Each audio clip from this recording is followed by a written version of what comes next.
బంతిని నేలకు ఎంత బలంగా కొడితే అంతే వేగంగా రివర్స్ వస్తుంది. ఈ సూత్రం పాలిటిక్స్ కూడా వర్తిస్తుంది.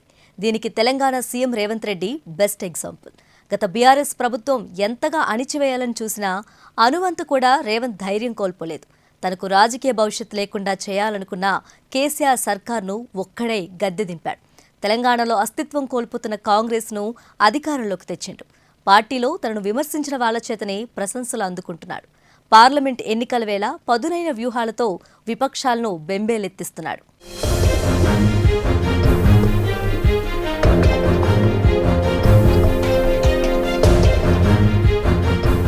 తెలంగాణ రాష్ట్రం ఏర్పడిన తర్వాత జరిగిన 2 అసెంబ్లీ ఎన్నికల్లో కాంగ్రెస్ ఘోర ఓటమిని మూటగట్టుకుంది. రాష్ట్ర ఏర్పాటు అనంతరం 10 ఏళ్ల తర్వాత ఎట్టకేలకు కాంగ్రెస్ అధికారంలోకి వచ్చింది. రేవంత్ రెడ్డి టీడీపీ నుంచి కాంగ్రెస్లో చేరటం, పీసీసీ చీఫ్గా పగ్గాలు చేపట్టడంతో హస్తం పార్టీ తలరాత మారింది. రేవంత్ పీసీసీ పగ్గాలు చేపట్టే నాటికి కాంగ్రెస్ కేడర్ అంతా దిక్కుతోచని స్థితిలో ఉంది. పలువురు నేతలు అధికార బీఆర్ఎస్లో చేరటం, మరికొందరు సీనియర్లు తమకు పట్టనట్లుగా వ్యవహరించడంతో హస్తం పార్టీ భవిష్యత్ అగమ్యగోచరంగా తయారైంది. అయితే రేవంత్ రాకతో కాంగ్రెస్కు ప్రాణవాయువు లభించినట్లయింది. గత బీఆర్ఎస్ సర్కార్ ఎన్ని కక్ష సాధింపు చర్యలకు పాల్పడినా రేవంత్ అదరలేదు, బెదరలేదు. కేడర్ను అంతా ఏకతాటిపైకి తెచ్చి తనకు సహాయ నిరాకరణ చేస్తున్న సీనియర్లను సైతం కలుపుకొని హస్తం పార్టీలో జోష్ నింపారు. తెలంగాణ ఏర్పడిన 10 ఏళ్ల తర్వాత కాంగ్రెస్ను గద్దెనెక్కించి హైకమాండ్ దిగ్గజాలతో శభాష్ అనిపించుకున్నారు.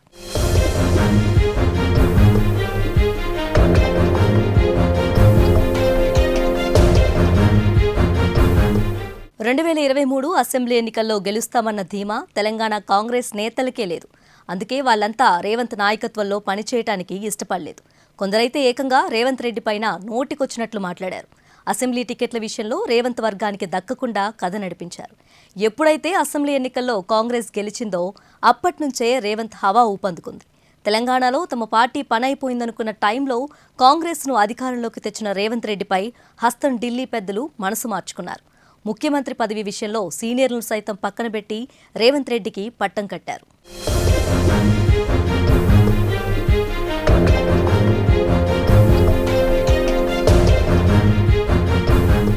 అసెంబ్లీ ఎన్నికల ప్రచారంలో సైతం సీనియర్ నేతలు రేవంత్కు ఓ రకంగా సహాయ నిరాకరణే చేశారు. తమ నియోజకవర్గాల్లో ప్రచారానికే పరిమితమయ్యారు. పెద్ద పెద్ద లీడర్లమంటూ చెప్పుకునేవారు సైతం తమ నియోజకవర్గం దాటి బయటకు రాలేదు. రాహుల్, ప్రియాంక గాంధీ తెలంగాణకు వచ్చినప్పుడు మాత్రం తెగ హడావిడి చేసేవారు. అయితే రేవంత్ మాత్రం అవేమీ పట్టించుకోకుండా పార్టీ అధ్యక్షుడిగా తన పని తను చేసుకుంటూ పోయారు. దాదాపు 80కి పైగా నియోజకవర్గాల్లో సభల్లో పాల్గొన్నారు. తన వర్గం వారిపై కక్షగట్టి టికెట్లు రాకుండా చేసినా సర్దుకుపోయారు. టికెట్ ఆశించి భంగపడి తీవ్ర అసంతృప్తిలో ఉన్న అద్దంకి దయాకర్ వంటి చురుకైన నాయకులను సైతం ప్రచారంలో తన వెంట తిప్పుకున్నారు.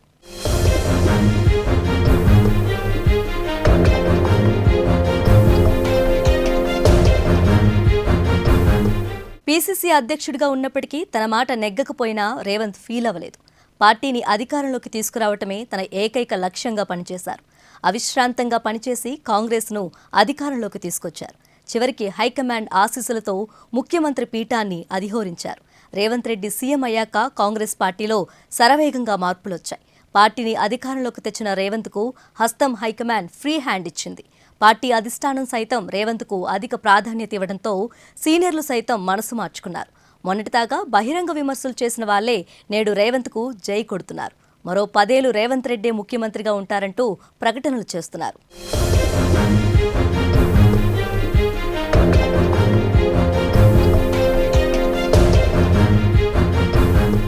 అసెంబ్లీ ఎన్నికల తర్వాత కూడా సీఎం రేవంత్నే పార్టీ అధ్యక్షుడిగా కాంగ్రెస్ హైకమాండ్ కొనసాగిస్తుంది. దీంతో ముఖ్యమంత్రిగా పీసీసీ చీఫ్గా డ్యూయల్ రోల్ పోషిస్తున్నారు.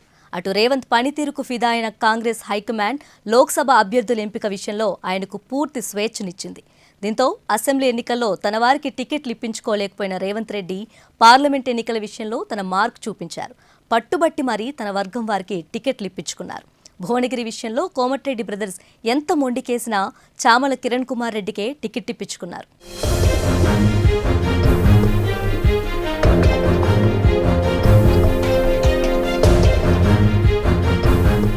అటు కాంగ్రెస్ హైకమాండ్ పూర్తి స్వేచ్ఛ ఇవ్వటం, ఇటు పార్టీ సీనియర్ నేతలు సైతం తనకు సంపూర్ణ సహకారం అందిస్తూ ఉండడంతో రేవంత్ రెడ్డి దూకుడు పెంచారు. పార్లమెంట్ ఎన్నికల వేళ పటిష్టమైన వ్యూహాలతో విపక్షాలకు చెక్ పెడుతున్నారు. ముఖ్యంగా 10 ఏళ్లు అధికారం చెలాయించి విర్రవీగిన బీఆర్ఎస్కు రేవంత్ షాకుల మీద షాకులు ఇస్తున్నారు.